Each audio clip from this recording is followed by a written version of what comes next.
Hey, how's it going, my friends? This is Lord Libet, and let's just finish this book. And I'm excited we made it to the end of the book, and let's just go for it, guys. Let's not think about it too much. So, can politics survive the 21st century? Machiavelli recounts in the book 3 of the Discourses,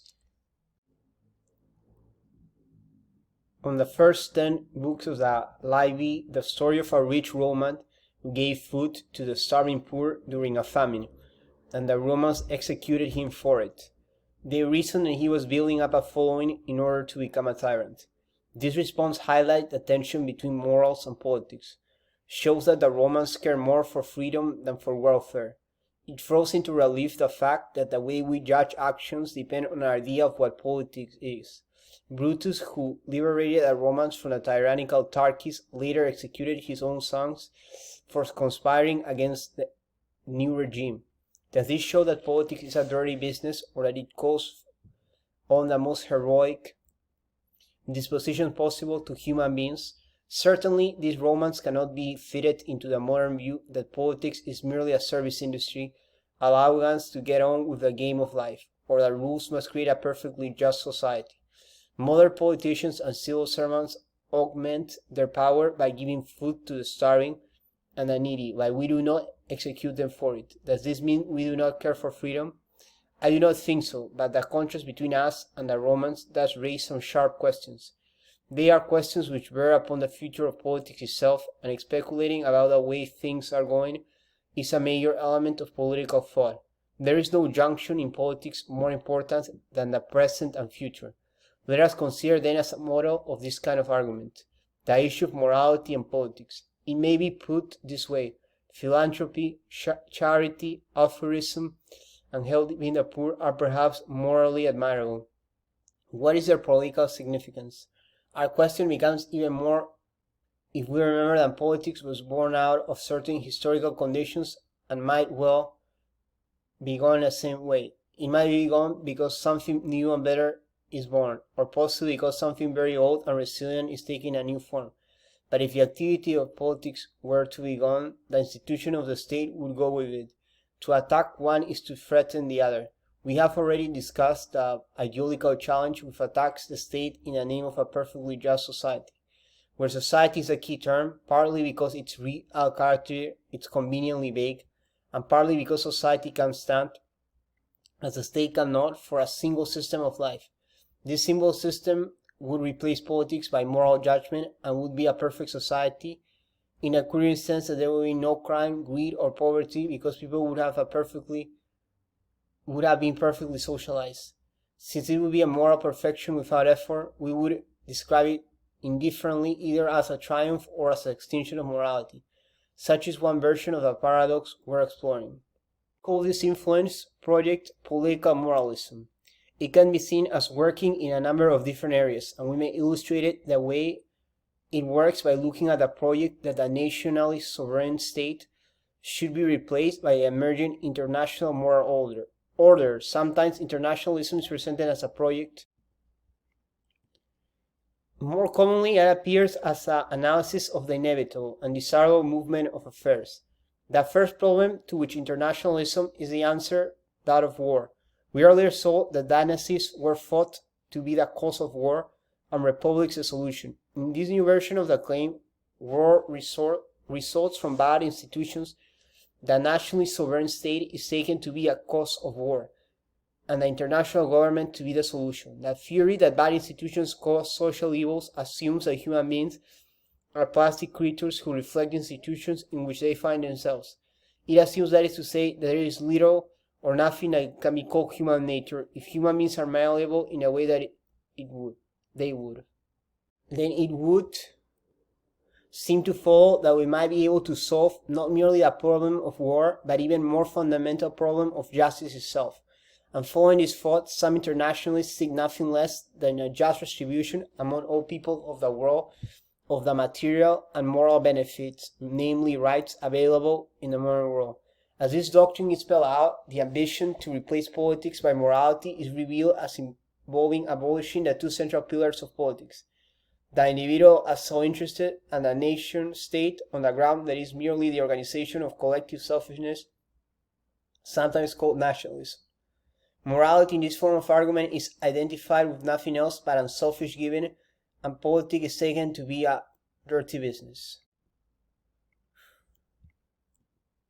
A project of this kind needs to explain why all the generations from Adam to Aquarius have failed to make much progress on this major improvement in the human condition. And here the argument of contemporary political moralism borrows an explanation from ideology. Justice has hitherto been blocked, so is to say, by interests of the dominant elites who have always controlled the state. In older versions, this argument is juxtaposed: rich and poor, bourgeois and proletarian, imperialist and subjected people. More recent theory have focused on the relation of oppression between these different groups, and while much of this melodramatic caricature, it does correspond to one central feature of politics. The feature is the fact that politics has been the business of the powerful. All the power and status. It was essential to this idea of state in all its forms that it should be an association of independent disposers of their own resources. The rights of this elite were over a century generalized to become the modern rights of universal citizenship, but they first became operational as a status enjoyed by a powerful few.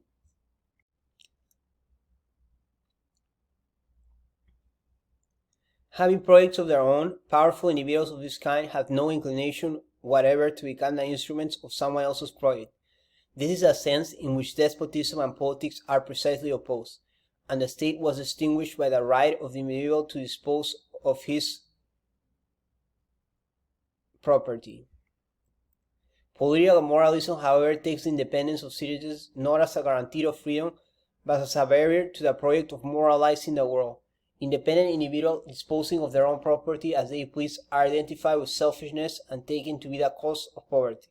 A socially just world is thought to require rational distribution of the goods which pour so abundantly forth in modern society, but states whose authority is constitutionally limited to the ruling by law are imperfect instruments for this immense task of rational distribution. Political moralism, however, takes the independence of citizens not as a guarantee of freedom, but as a barrier to the project of moralizing the world. Independent individuals disposing of their own property as they please are identified with selfishness and taken to be the cause of poverty. A socially just world is thought to require a rational distribution of goods which pour so abundantly in a modern society, but states whose authority is constitutionally limited to ruling by law are imperfect instruments for the immense task of rational distribution, and of the resulting necessity of rectifying the attitudes in which injustice is founded. The entity called the state could, however, become adequate to this formidable task if it were to change its character, and this character does in fact tend to change with every access of central power to dispose of the wealth an economy generates. Modern politics is thus generating a remarkable dilemma. Moralizing the human condition is only possible if we make the world correspond to some conception of social justice. But it turns out that we can only transcend the inequalities of the past if we institute precisely the form of social order, a despotism which has been found incompatible with a free and independent society. The promise is justice, the price is freedom. Like everything else in life, politics is about hard choices, and the nicest things to do with a hard choice is to evade it. A quick sense of politics has emerged to do this work, and unless we keep track of it, we're all at a sea in understanding a modern world. The essence of this new meaning is that politics is to cover every small detail of life. It is a semantic drift which happens quite unselfconsciously. It's a bit controversial, so we're just going to skip it. So here politics has broken out from the familiar hunts in legislatures, miniseries, and hustings and rooms, the streets, and invades the remotest corners of the private life. It has become identical with values as a whole. Let us make the contrast precise. Politics in the modern world has generally been the activity of dealing with the business of a civil association. The state which provided the formal framework which individuals could produce and consume, associate socially with each other, worship or not worship, and express themselves in art, politics was strictly defined by its limits, and the limit was that necessary for this complex civilization to work. In this new sense, politics, however, there are no limits. Political action ought to be taken, and what it requires is that attitude should be changed in order that ultimately harmony will prevail. Politics becomes, in a famous formula in social science, the authoritative allocation of values. In other words, it is a business of society to tell us what we should admire and condemn. It would be hard to exaggerate the range and significance of this transformation. How has it been achieved? By what leverage? The broad answer is that the public judgment has not only come to denigrate what is independent and as selfish, but to force upon the sufferings of the dependent as a moral indictment of our social arrangements. That's a good word to find a vocabulary. From early modern times, the state has arranged through the poor law that parishes should be responsible for the indigent. But except as on occasion threatening disorder, the poor have not until recent times been politically significant. In the course of the 19th century, however, as the suffrage broadened, welfare came to be as interesting to rulers as war has always been. Foreign enemies on one hand and the poor on the other were interesting politically because they constituted a reason for exercising dazzling powers of government and administration. The poor became so interesting indeed that they could not be allowed to fade away, and a whole new definition of poverty as relative to rising levels of average income were constructed in order not only to keep the poor in being, but actually to increase their numbers. Simultaneously, new classes of supposedly oppressed members of contemporary society began to use poverty to extract benefits and redistributive states. This is how the state in the 20th century discovered dependence, which had previously occupied no more than a small patch in the sphere of morality. One moral virtue, charity in politicized form, expanded to take over politics. This was a significant development for many reasons. One of them is that the dependence is a particular interesting concept, since it reveals the direction of religious thought. The essence of Christianity is that we all entirely dependent creatures. The atheists of the 19th century thought otherwise, but were no less insistent that man was a dependent creature. Here, however, the dependence was on society. In Marxist terms, for example, bourgeois individualists, as people suffering from the illusion that their self-created correspond to those in Christian terms suffer from the sin of pride. They have put themselves instead of society at the center of the universe. In terms of this new religious tendency, self-interest is a sin because it proclaims the self to be independent of society. The ideal is that we should all altruistically contribute to society and receive from it that the transformation of the state affects religion, culture, morality, and much else. This is no less true when transformation is happening so gradually that we fail to notice it. Changes here are always masked by the current moral pieties of society, but we may analyze some aspects of political moralism by distinguishing between the substance and the style of politics. The substance of political moralism is to be found in the detailed moral attitudes it inculcates. The substance of political moralism is to be found in the detailed moral attitudes it inculcates, namely that the relief of the suffering requires us to be managed by experts who require us a more self-sacrificing attitude to life. The style is theoretical rather than practical. Abstract rather than concrete.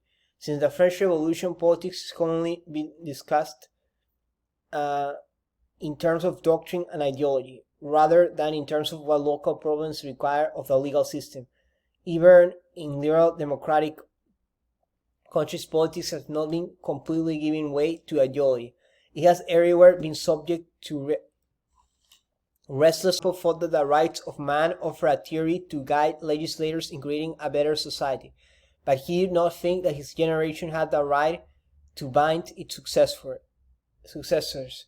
In our confidently theoretical days, politicians understand themselves as engaged in the task of founding once and for all a more just society. Once built, it will not need to be changed. Its building blocks are necessarily the hearts of individuals. It rests upon conduct flowing from the right attitudes. And here again we encounter a feature of modern political transformation, whose characters can be best grasped in the caricatures of totalitarianism. It will be remembered that the totalitarian leaders flattered the masses, declaring them the inspiration of all progress, while in fact taking no notice of them and imposing their ideology. Modern democracies exhibit a parallel development. The rulers are elected by citizens, but treat those citizens as if they were. The evidence that this is the case is now unmistakable. The French government, for example, mounts a campaign telling the French people they must be more polite to foreigners.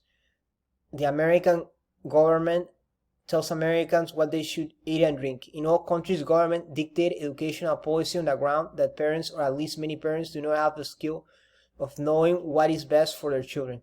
Legislation in many countries covers such things as joke subjects may tell. The German government, the British government supplies helpful guidance on the practice of intimate relationship. This emerging feature of modern government gives us the clues of the significance of the poor and the dependent. They are the lever by which government accumulate power over everyone, dependent and independent alike. The working assumption of political moralism is that everyone is both dependent and not bright, which is the safest assumption to make given the perfect world cannot allow error to join. Morals and manners are feeble props of a perfect society because human beings often behave in immoral and ill-mannered ways, but it is not merely a conduct which has become part of this new form of politics. The very character of the people must be changed, especially that of groups identified as oppressors. Men must seek to act a certain way, and other groups should give away their privilege.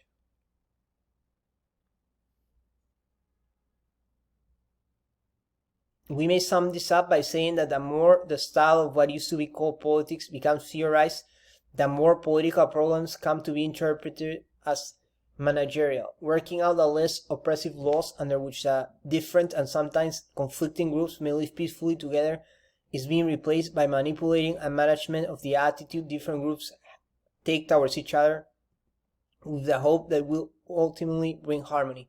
In other words, in this new form of society, humans are becoming a matter which is to be shaped according to the latest moral ideals.